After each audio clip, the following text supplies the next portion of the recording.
Choose your fighter. Oh, hi. Hello, my name is MaxUmi. Nice to see you. How you doing? Today, we're going to be playing a little bit of 9 p.m. It's a zombie game, and I guess we're choosing our fighter right now. Janitor Gary. Jenny Gary! Oh, Jenny Gary loves to watch bingo every night. Oh, that's so... hey, man, I get you there, yeah. If only life was... 'twas that simple.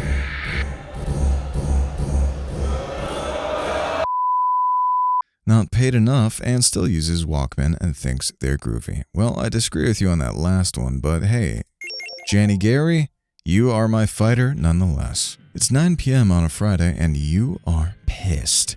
You could have been at home watching bingo for about 30 minutes already, but you had to clean up after Steve. What the f***, Steve? Are you f***ing kidding me? Steve, why you gotta be like that? Why you gotta always on the floor, huh? You're good for nothing coworker. Where the hell is he, anyway? He probably just made a mess and left like he always does. God damn it, Steve. As you walk back to your office, the lab is empty and quiet, but not unusually so. You pull out your ancient Walkman, and you're just about to turn it on as you hear a low growling sound.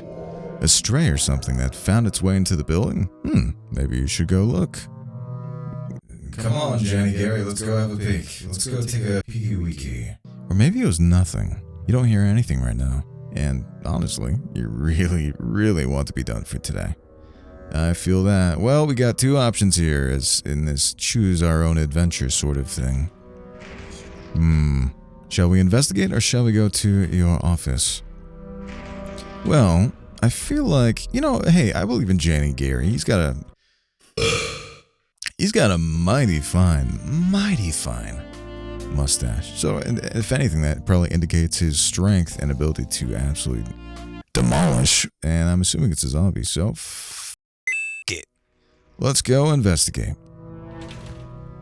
You carefully step out into the main hallway, trying to make as little sound as possible. At the end of it, near the bathrooms, you see a tall, kind of lanky figure. Wait a second. Is that... Christ, it is Steve! That damn idiot.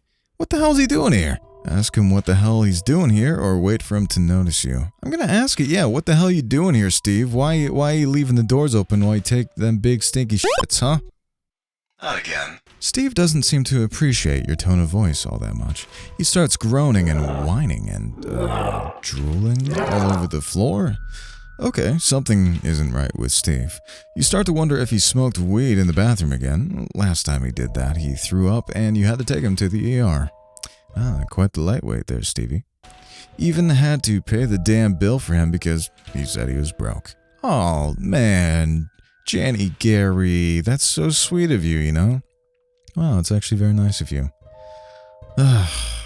Come to think of it, did Steve ever pay you back for that? He said he would, but...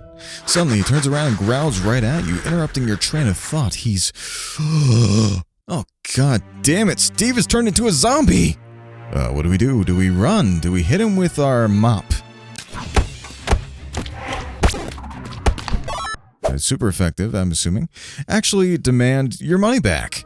I'm gonna say, as much as I'd like to get my money back, let's hit him with the mop. Yeah, it's a classic mop move. Thinking about it now is a little weird, but you've dreamed of giving him a slap with the mop for... For a while. Although you pictured him alive and not trying to get a bite out of you. Poor Steve. Maybe you shouldn't have yelled at him when he knocked over your toolkit yesterday. No, actually, that was warranted. He was being an idiot, and, I slur my words sometimes. He was being an idiot, and you told him to watch out several times. Hey, Steve, you think I was too hard on you yesterday? You ask. Steve just stares at you open-mouthed. No hard feelings, it seems. You give him a friendly nod. He tries to bite you again, but he can't do anything with the mop, keeping him at bay. Excellent. Good. Now what? That's a good question. Do we ram it into his mouth or do a ninja kickflip? I would love for our Jenny Gary to do a kickflip. I would love to see that, but I don't know if he can. Well, let's try it. A ninja kickflip? What are you, a Street Fighter from the 90s video game? No, you're not, and this was a really bad idea. You fall down and break your your neck. Zombie Steve stares at you blankly, probably surprised at how stupid this was. He doesn't even try to eat you. A pretty embarrassing way to go out, you think, as your vision turns black. Ah. Well, it appears as if I've hurt my low back. Gotta take a trip to the chiropractor. Quick, quick. Choose your fighter. Unpaid intern Katya is actually here for work experience, but has only served coffee so far. Ah, that's unfortunate. Not much work experience in that. Nervous wreck, and sometimes cries in the bathroom on breaks. I feel that last one, Katya. God damn, Katya. It's 9 p.m. on a Friday, and you've just awoken from your accidental nap in the break room. How embarrassing. Why did no one wake you up? In fact, where is everyone? And wait a second, it's 9 p.m. already. They didn't leave you here, did they? Oh my god, they totally did. And the door to the break room is locked. What do we do? What do we do? Do we scream for help or try to kick it down? I want to kick that son of a ding-dong door down. You are too weak to kick it down. Well, that's unfortunate. Also, wouldn't this be destruction of private property? You don't have enough money to replace it if it gets broken beyond repair. And you still have a ton of student loans to pay. So that's a no, there's gotta be another way. Ugh, you suck. Try picking the lock with a hairpin. How about, yeah, let's go the less intense route. How about that? Does that suit you, Katya? You crouch down with your hairpin and start picking the lock. It can't be that hard, can it? On TV, it seems to be over pretty quickly. As you are still moving the hairpin around, you hear something on the other side of the door. Has help arrived already? Hello? You call out cautiously. There's no answer, only growling. An animal, maybe. Some kind of dog? But why would they let dogs into the labs? Suddenly something rams the door from the other side. You jump back in shock and see a man bursting through, foaming at the mouth. Wait, you know that guy. Isn't it Steve the janitor? He's not all that good at his job, but he always greets you with a smile, and you've grown to appreciate him. Now he looks straight out of a zombie film. You squeak as Steve comes closer and closer, his hands outstretched and reaching for you like in a horror movie. Stop it! You shout. But he doesn't seem to understand you. That's fair. He's probably trying to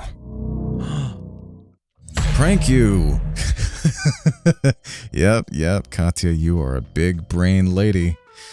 Yep, that's it. That must be it. Eat you, throw a chair at him and run, or communicate with you. Steve has never been that eloquent.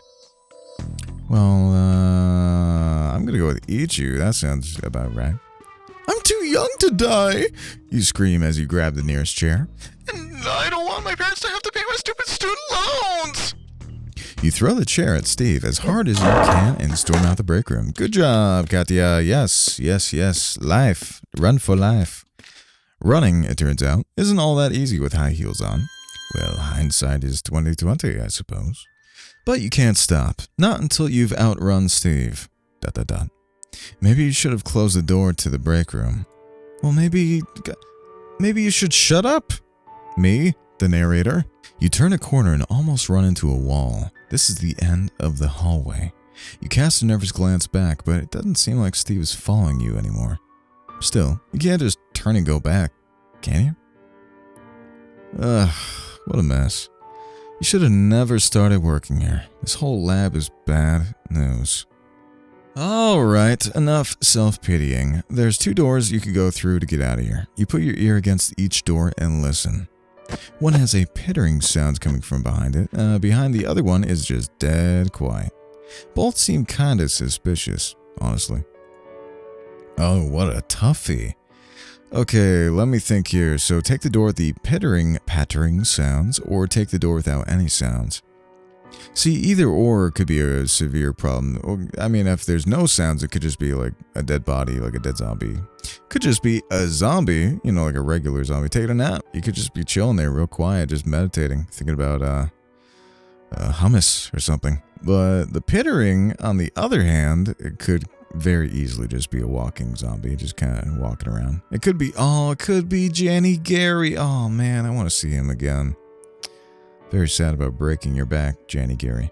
Well, also could just be like a little cat or something. I don't know. Let's go with that. It's risky, but as soon as you enter, you sigh a big sigh of relief. The pittering was coming from a fat little raccoon. Yeah! Yes! I fucking love raccoons. See, I told you. I did tell you. The pittering was coming from a fat little raccoon, munching on something it found under one of the lab tables. Oh, what'd you find, a granola bar? Hey, don't eat that, you say. Who knows what it could do to you? The raccoon stares at you, as if you're a big ol' asshole. Its eyes seem weirdly intelligent, like it's understood perfectly what you just said. Then it squeaks and runs away, disappearing down the hallway. Strange little critter. Suddenly, you hear a long, low, growling sound. Wait a minute. You know that voice. Is that? It is her, Supervisor Jenna. Supervisor Jenna, who never thanks you for bringing her coffee. Supervisor Jenna, who made you mop the floor on your first day instead of showing you around the lab. Supervisor Jenna, who made you cry and then told her coworkers at lunch within your earshot.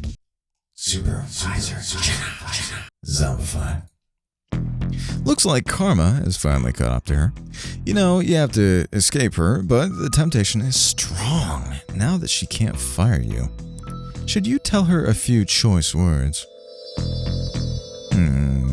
Let me see. Stay strong and escape, or shall we give her a piece of our mind? Should we give her a piece of our mind, that goddamn Supervisor Jenna?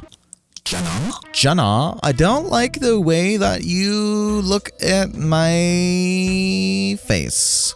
I don't know. We already killed off our janitor, though. It's just like that. Do we want... We should probably just stay strong. You have to stay strong and alive. Even though you have a whole lot to say to Supervisor Jenna, you turn and book it out of the next door. You can hear her footsteps behind you as she starts chasing you. Are zombies supposed to be this fast? Whatever. No time to think. You round the corner and immediately notice the open door on the second floor. Sorry, to the second floor bathrooms. Hey, maybe you can hide in here. If you close the door, Supervisor Jenna will just run past you and you can safely search for another way out. You're proud of your idea.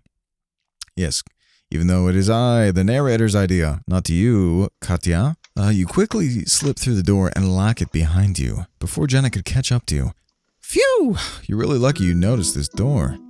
Come to think of it, why was it even open in the first place? Hey, wait a second, isn't that Steve by the stalls, and next to him, a corpse with what looks like a broken neck? You frantically try to open the door, but it jams and it won't move an inch. Oh man, this sucks, you say to Steve. Sadly, he isn't very empathetic. Oh, you gotta be kidding me.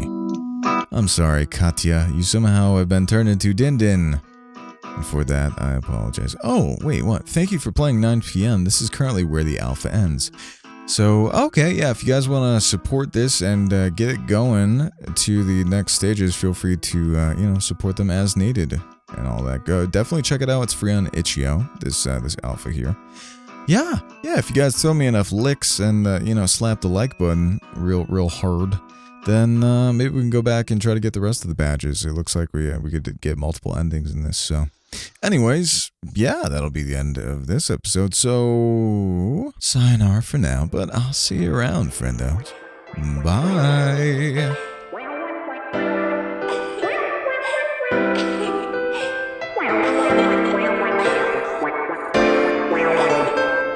Hello, I'm Roadrunner.